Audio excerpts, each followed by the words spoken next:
I'd like to invite two amazing humans up here, Jerry Haynes and Martin Fleck. Would you please come up to the stage to give out tonight's first award? Here they are.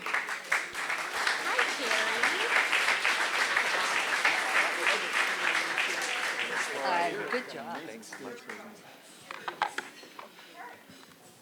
Okay, how many of you know and love Martin Fleck?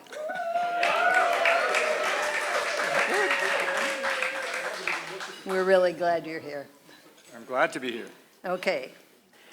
Thank you all very much for being here tonight. We are here to honor one of the most wonderful people, am I clear? One of the most wonderful people I have ever known, Dr. David Hall, who will tonight receive the Lifetime Achievement Award, the Bruce Amundsen Lifetime Achievement Award. David joined the board of WPSR in 1983, served twice as the chapter, there he is back there, here he is up here. Served twice as a chapter president and is the current vice president of this organization because he just won't leave to let us, to have us wander around by ourselves. He knows that there is a critical need to abolish nuclear weapons, and he has dedicated his life to that purpose by teaching, by talking, by going out and being arrested for standing against nuclear weapons. He tells us what we must know and what we must live with in the reality of the presence of nuclear weapons. You heard tonight what a huge amount of nuclear stuff we have just about 20 miles from us. It's said one nuclear weapon can ruin your whole day. No, one nuclear weapon can destroy life. And David has just given himself to helping us realize what we can and must do. Martin Fleck worked with us for 15 years as our executive director, and he's going to have a few things to say now. At the end of this, David, did you bring a book up by any chance? David has put out a second edition of his fabulous book. Here, Bob's holding it up right now. And you'll be able to order that book and read the wisdom of this great man, Martin. Thanks, Jerry. Yeah, you're going to want to get that book at familyhealing.com. Right? So, yeah, I worked here for 16 years. Oh. 16. And this is easiest and by far, the easiest task that WPSR has ever asked me to do in all that time, which is to honor Dave Hall. What could be easier? So I just have some words about Dave. And it is an honor. I'm happy to be here to honor you, and it was an honor to risk arrest with you. Risk arrest, like, yeah, you're gonna get arrested. Risk arrest with you and Ann out at the Bangor base. I did that one time. Umpteen times these two have been arrested for the cause. So, they're doing this for the good of humanity. All right, just a few words that come to mind because I, worked with the guy for 16 years. But just a couple. One, inspired. Like how many of us have been inspired by him? I have been inspired by him.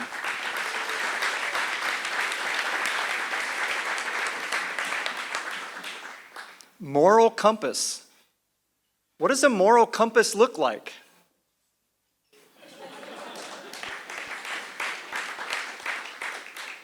Tennis champ. How are you at pickleball? Both, okay. That figures. And it may be, I'm not sure, but somewhere in my time at WPSR, I picked up the term mensch. Yeah, it might have been Evan Cantor taught me this, but if you don't know what a mensch is, look it up. But again, a mensch.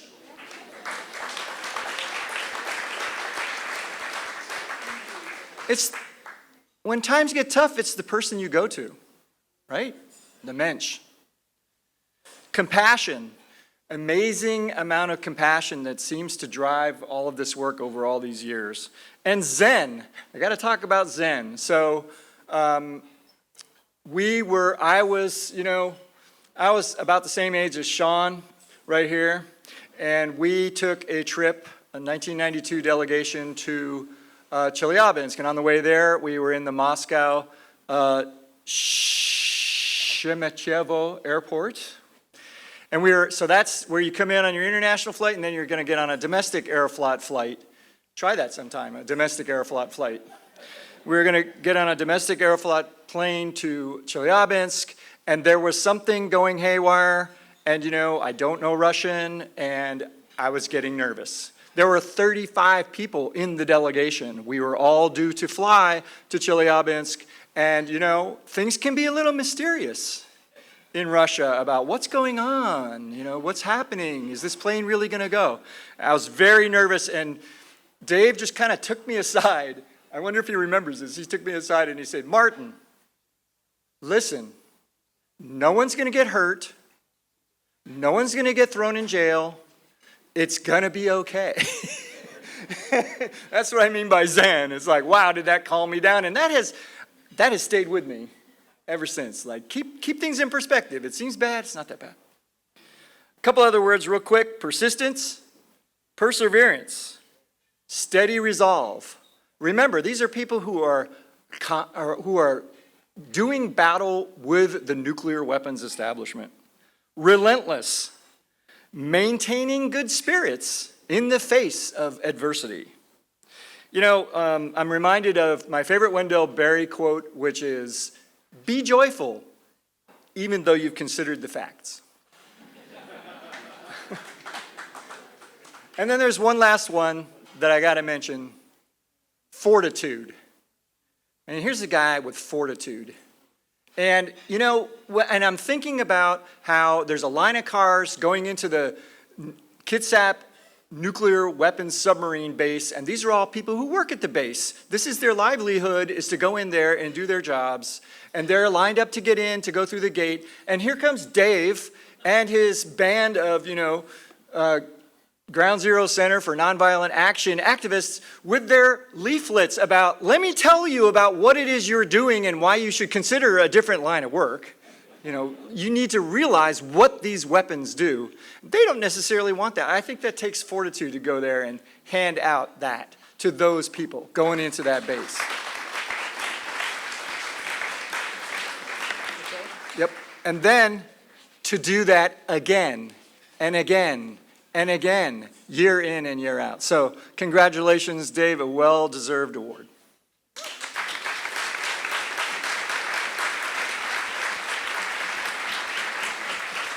Can I hold the book up? It's been great working with you. And so we all stand to welcome to the stand David Hall.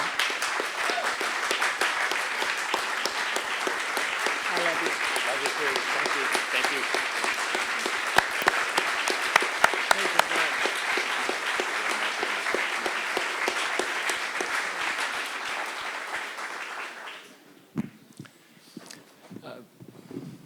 Yeah. I'll just take it off. Mona Lee, who just won The Price is High, was one of the people at Bangor who actually left her job in response to what we did. Mona, thank you. Wow.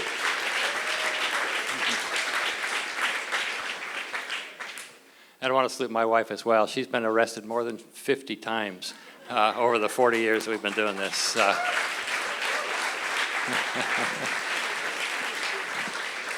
And I'll tell you a funny story too. Since this seems to be the night, I have prostate cancer, and I'm on a radionuclide that they told me I should have a medical pass in order to move around. So son Dave, who's over here taking a picture here, invited us up to Canada, and on the way home we got stopped at the U.S. border coming back into the United States. All 4 lanes of traffic stopped, and this guy came out of the booth and said, "Anybody in your car had a medical procedure?" The gamma detector picked me up, Okay, and they took us out of the line, and essentially they were looking for a plutonium trafficker. Okay, yeah, okay. And after about an hour and a half of their sort of scanning me and cleaning up the car and stuff like that, I talked to the senior officer there, who was kind of relaxed and having a good time, and I said, "Plutonium? You think I'm trafficking plutonium? I've been protesting plutonium at Bangor for 40 years."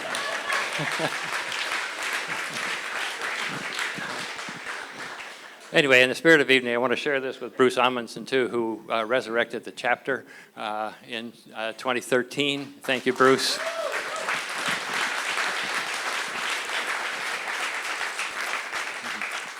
And Martin Fleck, who just told you about our trip to Chelyabinsk, he and Bruce were the ones that organized that trip, and it was the pivotal experience of my career in terms of understanding nuclear.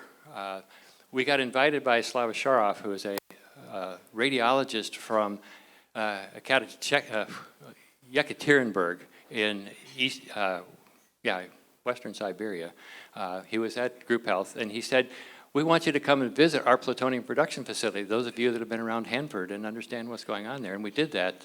Bruce and Martin organized that trip. And we visited the area where 3 Chernobyl-sized disasters occurred in the 50s and 60s. And we visited 2 of them. It's where I really began to understand what a total disaster nuclear weapons are. And we came back and realized that we're spending enormous amounts of money in producing those things. Climate change has come on with Physicians for Social Responsibility in the middle 90s when I was on the national board. And what I want to tell you is I really appreciate what WPSR is doing in terms of the triad of our issues. Income inequity drives climate change. It drives nuclear weapons. It's the protection of wealth and property that requires, the decision makers that are bought off, or the decision makers that believe that that's really the way that the community ought to get together. If we're going to solve climate change, it's going to be because we get together with China and with Russia, okay? Not...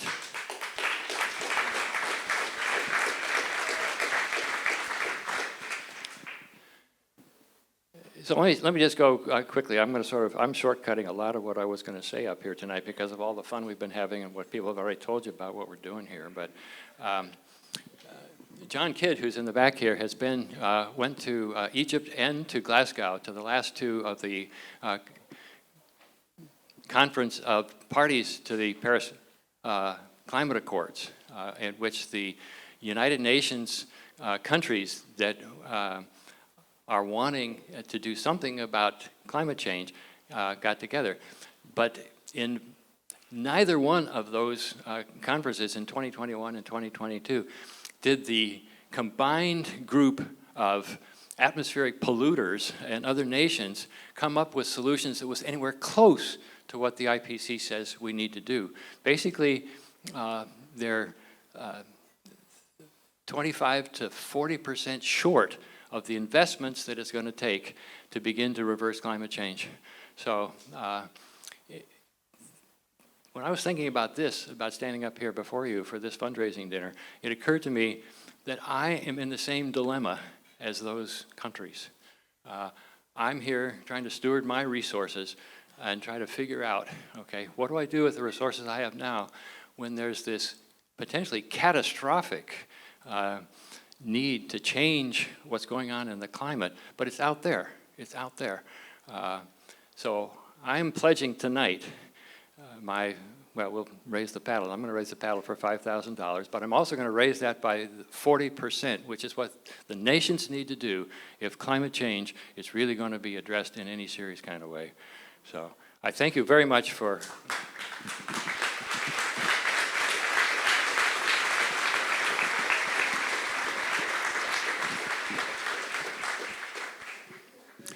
So thank you all for being here. I'm going to tell you one more story, and that's the pastor who's out there in front of his congregation at the annual fundraising event says to him, "Hey, we've got all the money we need to do everything we need to do.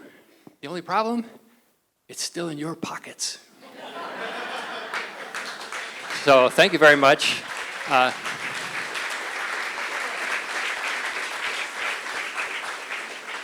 want to send a special salute out to Dr. Bessie Young for the Paul Beeson Award. Bessie, where are you? Hi there. Hi there. I have a present for you. I have Rick Rapport's book, Physician, The Life of Paul Beeson. So anyway, thank you all for being here.